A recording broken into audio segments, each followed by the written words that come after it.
Hello friends, आपका बहुत बहुत स्वागत करती हूँ आपके अपने चैनल योर एजुकेशन गाइड में। दोस्तों, आज की इस वीडियो में हम जानेंगे अटल बीमित व्यक्ति कल्याण योजना के बारे में। इसमें किस तरह से रजिस्ट्रेशन कराया जा सकता है और इस योजना का लाभ किस तरह के व्यक्ति उठा सकते हैं। जानने के लिए आखिर तक जुड़े रहिए इस वीडियो के साथ, और चैनल को सब्सक्राइब नहीं किया है तो वो भी कर लीजिए। साथ में ऑल नोटिफिकेशन बटन को ऑन कर दीजिए ताकि जब भी मैं कोई नई वीडियो अपलोड करूं तो आपको उसके नोटिफिकेशन मिल जाएं। जैसे कि आप सभी लोग जानते हैं कि हमारे देश में बेरोजगारी की दर बढ़ती जा रही है, खास तौर पर कोरोना काल के चलते बहुत सारे लोगों की नौकरियां चली गईं। इसी बात को ध्यान में रखते हुए एम्प्लॉय स्टेट इंश्योरेंस कॉरपोरेशन के द्वारा अटल बीमित व्यक्ति कल्याण योजना का शुरुआत की गई। आज हम आपको इसी के बारे में बताएंगे, यानी कि अटल बीमित व्यक्ति कल्याण योजना से संबंधित सारी जानकारियों को आज की इस वीडियो में हम आपके साथ शेयर करेंगे। जैसे कि अटल बीमित व्यक्ति कल्याण योजना क्या है, इसका उद्देश्य क्या है, इसके लाभ क्या हैं, इसकी एलिजिबिलिटी और डॉक्यूमेंट या फिर आवेदन करने का प्रोसेस क्या होगा। तो चलिए दोस्तों, शुरू करते हैं। सबसे पहले जानते हैं अटल बीमित कल्याण योजना क्या है। अटल बीमित व्यक्ति कल्याण योजना के अंतर्गत वो सभी कर्मचारी जो संगठित क्षेत्रों में काम करते हैं, अगर उनकी नौकरी छूट जाती है तो इस कंडीशन में ESIC के द्वारा उन्हें 24 महीने तक आर्थिक सहायता प्रदान की जाती है। वो सभी कर्मचारी जो ESIC के अंतर्गत बीमाकृत हैं वो इस योजना का लाभ उठा सकते हैं। ये आर्थिक सहायता उनके वेतन के हिसाब से उन्हें दी जाएगी, जिसकी जानकारी आपको इस वीडियो में मिलेगी। इस योजना का लाभ सीधे लाभार्थी के बैंक अकाउंट में भेजा जाएगा। ये आर्थिक सहायता पहले वेतन की 25% थी, जिसे बढ़ाकर अब 50% कर दिया गया है। पहले आर्थिक सहायता नौकरी छूट जाने के 90 दिन में प्रदान कर दी जाती थी, जो कि अब घटाकर 30 दिन कर दिया गया है। और पहले ये अमाउंट पुराने नियोक्ता के पास आती थी और नियोक्ता से कर्मचारी के पास जाती थी। अब ESIC के द्वारा यह राशि डायरेक्ट लाभार्थी के अकाउंट में ट्रांसफर कर दी जाएगी। ये सभी बदलाव भारत में कोरोना वायरस के संक्रमण को देखते हुए किए गए, जिसकी वजह से काफी सारे लोगों की नौकरी चली गई और उन्हें आर्थिक तंगी का सामना करना पड़ा। चलिए जानते हैं इस योजना के उद्देश्यों के बारे में। इस योजना का मुख्य उद्देश्य संगठित क्षेत्रों में उन लोगों को आर्थिक सहायता प्रदान करना है जो किसी कारण से बेरोजगार हो गए हैं। इस योजना के माध्यम से बेरोजगार हुए कर्मचारियों की आर्थिक स्थिति में सुधार आएगा और वो अपनी योग्यता के अनुसार नौकरी ढूंढ पाएंगे।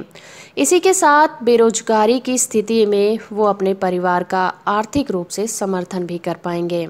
अगर हम इन बदलावों की बात करें कि ये कब तक चलेंगे, तो इस योजना में पात्रता की शर्तों में बदलाव कोरोना की वजह से हुए हैं। ESIC द्वारा ढील दी गई है। ये ढील 24 मार्च 2020 से 31 दिसंबर 2020 तक चलेगी।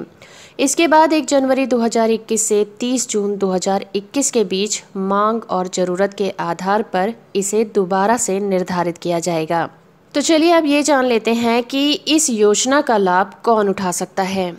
अटल बीमित व्यक्ति कल्याण योजना का लाभ केवल वही व्यक्ति उठा सकते हैं जो न्यूनतम 2 साल की अवधि के लिए बीमाकृत हैं और बीमाकृत व्यक्ति ने बेरोजगार होने से पहले कम से कम 78 दिन तक काम किया हो। अगर कोई व्यक्ति इन 2 शर्तों को पूरा नहीं करता तो वो ESIC अटल बीमा व्यक्ति कल्याण योजना का लाभ नहीं उठा पाएगा। इस योजना के जरिए से कम 35 लाख कर्मचारियों को फायदा मिलेगा। इस योजना के फायदों की बात करें तो वो व्यक्ति जिसे किसी कारण कंपनी से निकाला गया है वो अटल बीमित व्यक्ति कल्याण योजना का लाभ नहीं उठा पाएगा। अगर किसी व्यक्ति का कोई आपराधिक मुकदमा दर्ज हुआ है तो वो भी इस योजना का लाभ नहीं उठा पाएगा। इच्छुक रिटायरमेंट लेने वाले व्यक्ति भी अटल बीमित कल्याण योजना का लाभ नहीं उठा पाएंगे। वो सभी लोग जो इस योजना का लाभ पहले ले चुके हैं वो भी इस योजना का लाभ दोबारा से नहीं उठा सकते। अटल बीमित व्यक्ति कल्याण योजना के माध्यम से उन सभी कर्मचारियों को आर्थिक सहायता प्रदान की जाएगी जो बेरोजगार हुए हैं। इस योजना का संचालन एम्प्लॉय स्टेट इंश्योरेंस कॉरपोरेशन द्वारा किया जाता है। अटल बीमित व्यक्ति कल्याण योजना के अंतर्गत सभी संगठित क्षेत्र के कर्मचारी आते हैं। इस योजना का लाभ कर्मचारियों के द्वारा केवल एक बार ही उठाया जा सकता है। अगर किसी कारणवश कर्मचारी को निकाला गया तो वो इस रोजगार योजना का लाभ नहीं उठा सकता। इस योजना का लाभ उठाने के लिए लाभार्थी को कम से कम 2 साल से बीमीकृत होना अनिवार्य है। ESIC अटल बीमित व्यक्ति कल्याण योजना के अंतर्गत क्लेम की अवधि 90 दिन से घटाकर 30 दिन कर दी गई है। बेरोजगारी की कंडीशन में पहले आर्थिक सहायता 25% थी, जो कि अब बढ़ाकर 50% कर दिया गया है। चलिए अब जान लेते हैं अटल बीमित व्यक्ति कल्याण योजना की एलिजिबिलिटी के बारे में। इस योजना के अंतर्गत आवेदन करने के लिए व्यक्ति को बेरोजगार होना अनिवार्य है। बीमाकृत व्यक्ति को 2 साल की न्यूनतम अवधि के लिए बीमा योग्य रोजगार में होना चाहिए। बीमित व्यक्ति को पूर्ववर्ती 4 अवधियों में से प्रत्येक के दौरान 70 दिनों से कम का योगदान नहीं होना चाहिए था। इसके संबंध में योगदान नियोक्ता द्वारा भुगतान या देय होना चाहिए। बीमित व्यक्ति के आधार और बैंक खाते को बीमित व्यक्ति डेटा आधार के साथ जोड़ा जाना जरूरी है। आवेदक को किसी अन्य अधिनियम के प्रावधानों के तहत स्वीकार्य किसी समान लाभ का लाभ नहीं उठाना चाहिए। IP चिकित्सा लाभ के लिए पात्र होगा, क्योंकि अधिनियम के तहत वो इस राहत का लाभ उठा रहा है।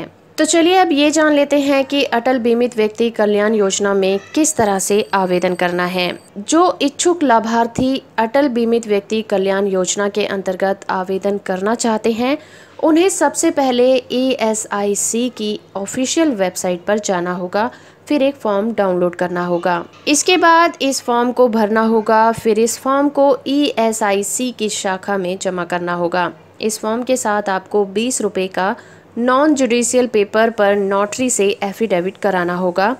इसमें AB1 से लेकर AB4 फॉर्म जमा करवाना होगा। इसके लिए ऑनलाइन सुविधा शुरू होने वाली है। योजना से जुड़ी अधिक जानकारी प्राप्त करने के लिए आप इनकी ऑफिशियल वेबसाइट पर जा सकते हैं, जिसका लिंक आपको नीचे डिस्क्रिप्शन में मिल जाएगा। तो फ्रेंड्स, आज की इस वीडियो में हमने जाना अटल बीमित कल्याण योजना के बारे में। आई होप कि ये जानकारी आपको पसंद आई होगी। वीडियो अच्छा लगा है तो आप इसे लाइक कर दीजिए, शेयर करिए। चैनल को अभी तक सब्सक्राइब नहीं किया है तो वो भी कर लीजिए, ताकि जब भी मैं कोई नई वीडियो अपलोड करूँ तो आपको उसके नोटिफिकेशन मिल जाएं।